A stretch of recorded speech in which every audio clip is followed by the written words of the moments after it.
Greetings, I am the Lion Clan Chief. Welcome again to the Lion Clan. Now, before we go into the topic, I just want to say thank you so much to all my subscribers for getting me to 1,000 subscribers. Wow, it was a huge milestone. It was my New Year's resolution when I started this channel. I said I need to get 1,000 before my birthday, which is on the 9th of June. And yeah, we hit it, man. Big thanks to you guys, man. Thank you. And I'm glad you're learning something. I'm glad you enjoy the channel. Yeah, sorry, I've been on a bit of a small hiatus. Yeah, since it's my birthday month, yeah, things can get a bit hectic, you know, very busy.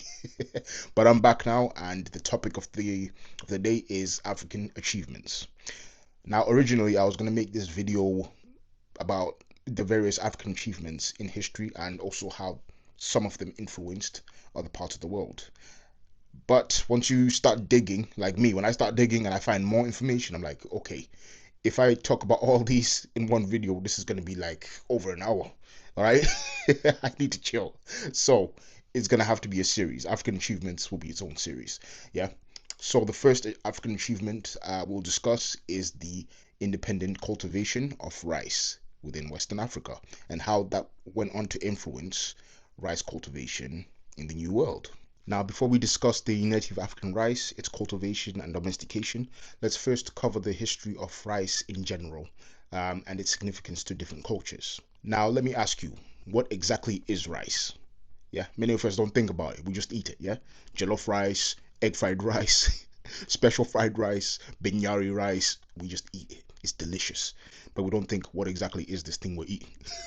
So I had to actually do my research to understand what rice is. So rice is a cereal grain with an edible seed which we consume. Yeah. Rice domestication and cultivation dates back to between 10,000 years ago and 9,000 years ago. From research, it appears that the first domestication of rice, the independent domestication, was done in southern China, specifically in the Yangtze River. The ancestor of domesticated rice in this region was wild rice. Yeah, so people started practicing selective harvesting and controlled planting in order to get, of course, the best results for what is now what we call domesticated rice. They would take into account the seed size, the water tolerance, and also it not being shattering easily, if that makes sense. They, of course, they were selective in their pursuit, which led to the rice that we have today, the rice which has impacted the world. Now, the subcontinent of India also has a rich, diverse history when it comes to rice. Yeah, sometimes there's a debate between India and China of who domesticated the rice first. Was it China? Was it India? Now, there's two types of rice that you see from Asia. There's the Indica rice, which is from India, of course, and the Japanica rice, which is from the Eastern Asian region. However, both rices appear to be from the Oryza Glaberrima type of rice, which is the rice that originated in southern China. So this is why some people just confirm, yeah, it does appear that the Chinese are the ones that first independently domesticated this rice. Then the Indians did it second. Then, of course, the West Africans did it third, independently as well. All of them independent, according to the research. So both of these types of rices would spread into Asia, going into the Middle East, parts of Europe eventually, and also other parts of Asia, southern Asia. Now we move on to the third independent domestication of rice, which most people don't know about, most people don't talk about, unfortunately, and that's the native African rice, also known as Oryza Glaberrima. Excuse my pronunciation. Now, this rice dates back to between 4,000 and 3,000 years ago in the Niger Delta region. This is within central Mali. Now, Oryza Glaberrima, like the Asian variant of rices, derived from a wild rice that existed in the Sahara. This was called Oryza Barati or Barati. This was during the green, lush Saharan period, before it started drying up and people had to migrate south towards various water sources, such as the Niger River, Lake Chad, the Senegalese rivers, and various other water sources that we see within West Africa and Central Africa. Now, as they settled within these new water sources further south, they brought these wild crops along with others. So one of them, of course, was the Oryza Barati or Barati. This crop was then used and domesticated and harvested with controlled selectiveness, of course, which then created the Oryza Glaberrima.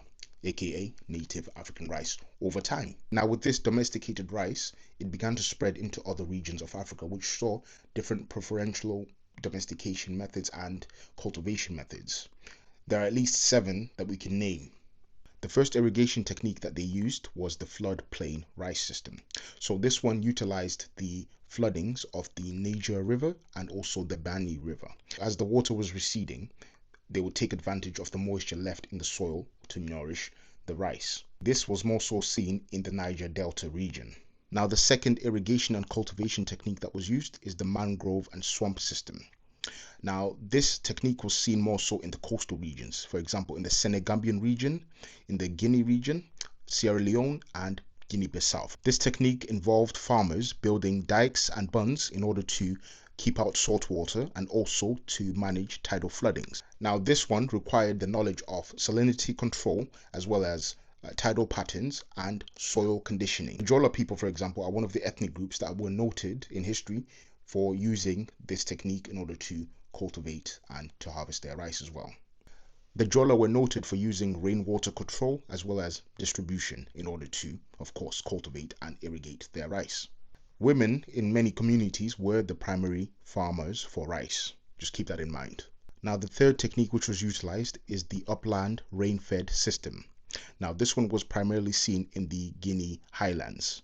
This technique did not rely on irrigation, however, on rainfall. Now, with this technique, the rice was planted on hillsides or plateaus where they used what's called slash and burn techniques. This technique used the rotational fallows practice, in which a field would be taken out of crop production for a given period of time. And it was rotational, so they would go to another field and it would help the soil heal and so on. So it preserved pretty much the land that they were using to domesticate the rice. The fourth technique which we see is the seasonal basin system technique. This one is in Sierra Leone. Now, in the Boli lands of Sierra Leone, there's like a region which has a huge depression.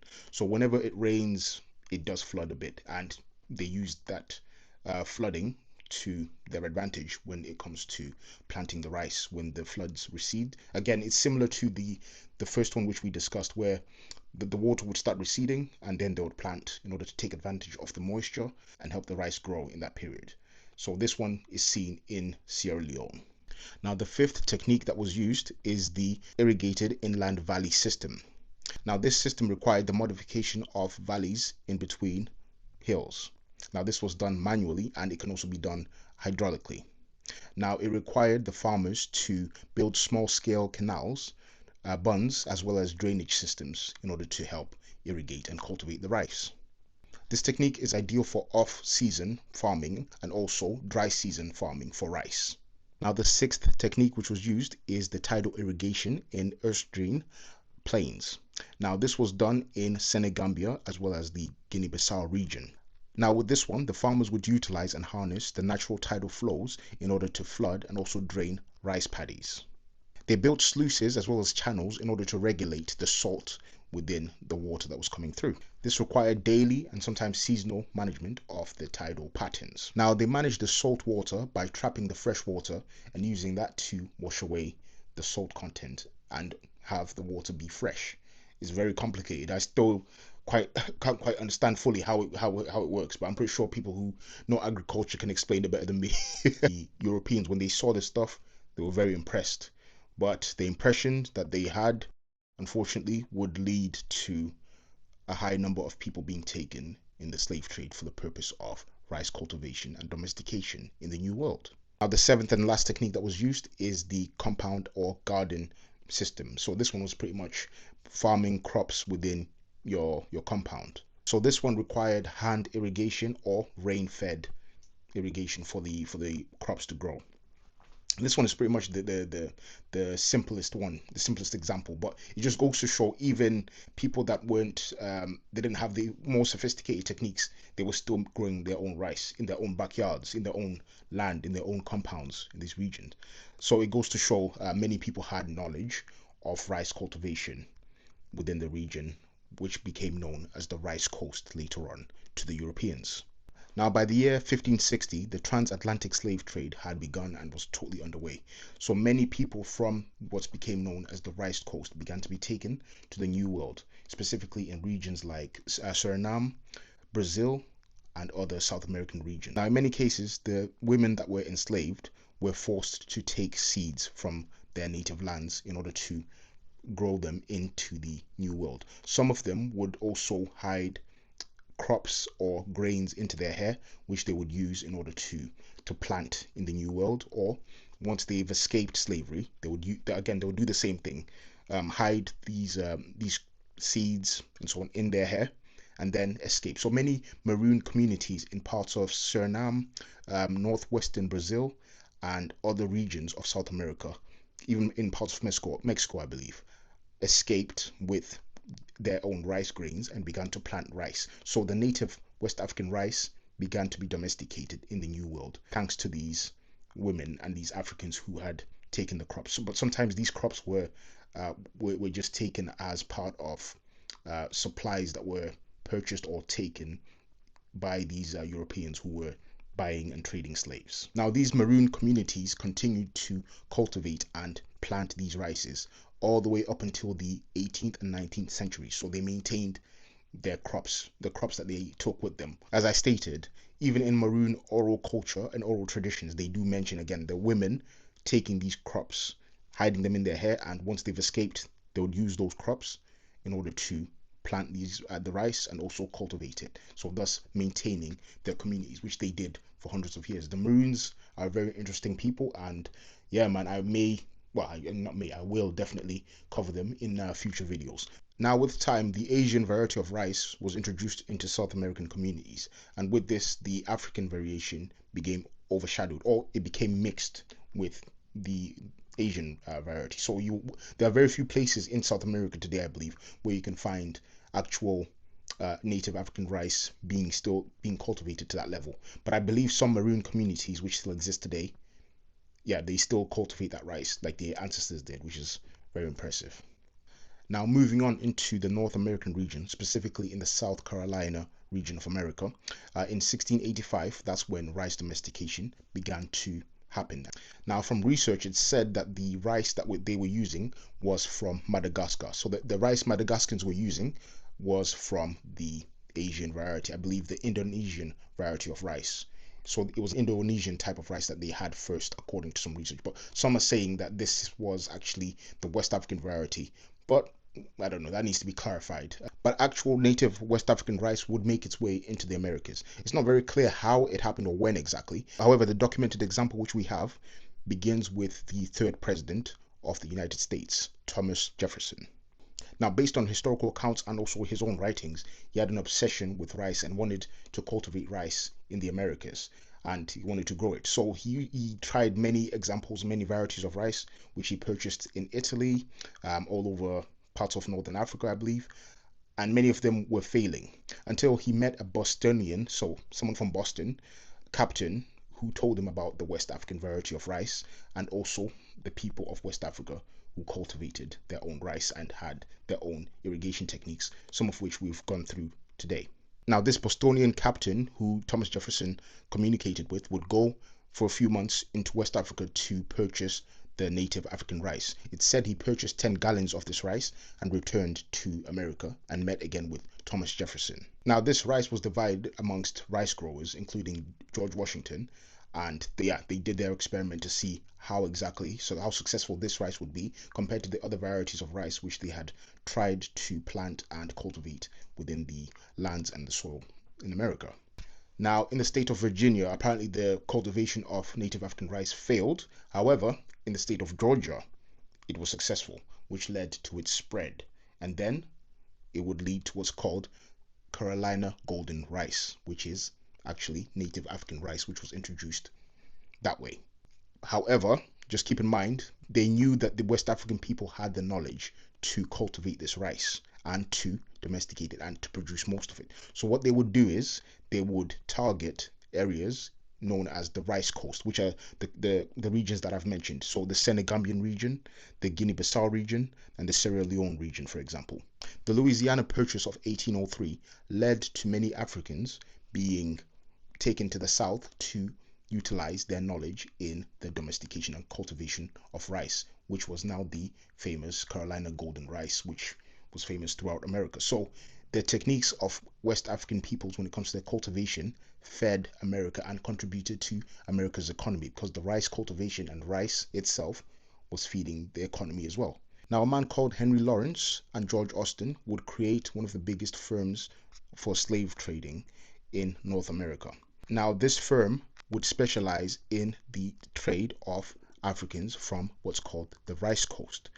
They wanted Africans from this area and traded them at a premium because of their knowledge in cultivating rice and domesticating it.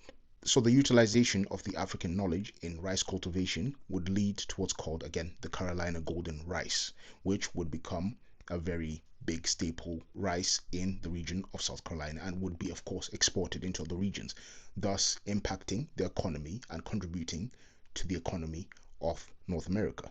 So whenever people say, oh, black people in America have not done anything for America, they actually have. Much of the economy and the knowledge which was used to even feed Americans was from African people or people of African descent. Now, Henry Lawrence himself had a huge plantation called Mepcane, I believe. And again, the sixth technique that I've mentioned for rice cultivation was applied on that land. So that knowledge, again, was even used in his own properties, his own regions.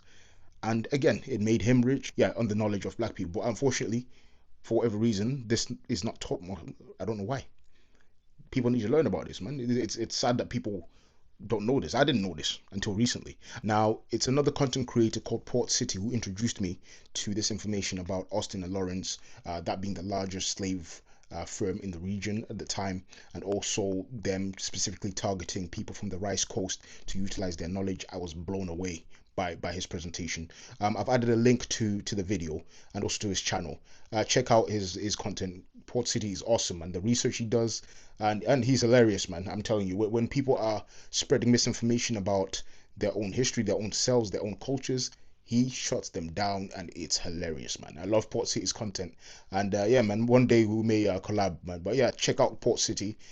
It's his knowledge that inspired this video, that made me want to go in depth into it. So Port City, if you're seeing this, man, thank you, man. Yeah, this was good. Thank you very much. Now, as time went on, with the introduction of Asian rice, the African varieties of rice began to be used less. The last time African rice was cultivated for a long period was 1927. Then after that, they primarily focused on the eastern variations of rice. However, up until the late 20th century, Patricia Scholes and Richard Scholes, of course a married couple, would experiment and try to reinvigorate the Southern Carolina rice, which is of course the native African rice in North America.